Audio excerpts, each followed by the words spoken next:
সেবা ও যজ্ঞে অংশ নিলেন মুখ্যমন্ত্রী শুভেন্দু অধিকারী। এই সফর কোনো প্রশাসনিক বা রাজনৈতিক কর্মসূচির অঙ্গ ছিল না। এদিন মায়াপুর মন্দির দর্শনে যান তিনি।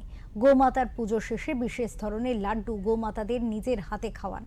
তার এই কর্মসূচিকে ঘিরে কড়া নিরাপত্তার বেষ্টনীতে মুড়ে রাখা হয়েছিল গোটা ইস্কন চত্বর। রাজ্যে বিধানসভা নির্বাচনের প্রাক্কালে কেন্দ্রীয় স্বরাষ্ট্রমন্ত্রী অমিত শাহের সঙ্গে মায়াপুর ইস্কন মন্দিরে এসেছিলেন শুভেন্দু অধিকারী।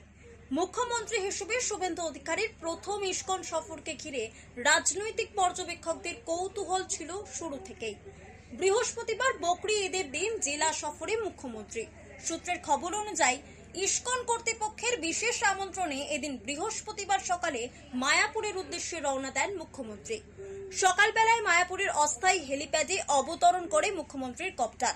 সেখানে অপেক্ষারত দেশি বিদেশি সাধু সন্তদের সঙ্গে হাত জড়ো করে সৌজন্য বিনিময় সারেন তিনি। এরপর মুখ্যমন্ত্রী সোজা পৌঁছে যান ইস্কনের গোশালায়।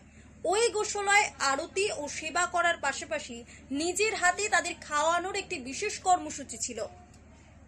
গোশালার এই পর্বের পর তিনি যান মায়াপুরের মূল আকর্ষণ তথা বিশ্বের অন্যতম বৃহৎ ধর্মীয় কেন্দ্র চন্দ্রোদয় মন্দিরে। সেখানে বিগ্রহ দর্শনের পাশাপাশি শ্রী শ্রী রাধা মাধবের চরণে বিশেষ পুজো দেন মুখ্যমন্ত্রী শুভেন্দু অধিকারী। একই সঙ্গে মন্দিরের মঙ্গল কামনায় আয়োজিত একটি বিশেষ যজ্ঞানুষ্ঠানেও পূর্ণাহুতি দেন মুখ্যমন্ত্রী। মুখ্যমন্ত্রীর মায়াপুর সফরকে কেন্দ্র করে বৃহস্পতিবার সকাল থেকে গোটা মন্দির চত্বর ও সংলগ্ন এলাকায় জোরদার করা হয়েছিল নিরাপত্তা ব্যবস্থা। মুখ্যমন্ত্রী ইস্কনে যাওয়ার আগে থেকেই সেখানে ভক্ত ও আবাসিকদের মধ্যে এক উৎসবের মেজাজ তৈরি হয়েছিল। প্রথা মেনে খোল করতাল ও সুমধুর হরে কৃষ্ণ কীর্তনের তালে তালে এবং পুষ্পবৃষ্টির মাধ্যমে নতুন মুখ্যমন্ত্রী শুভেন্দু অধিকারীকে মায়াপুরে স্বাগত জানান ইস্কন কর্তৃপক্ষ।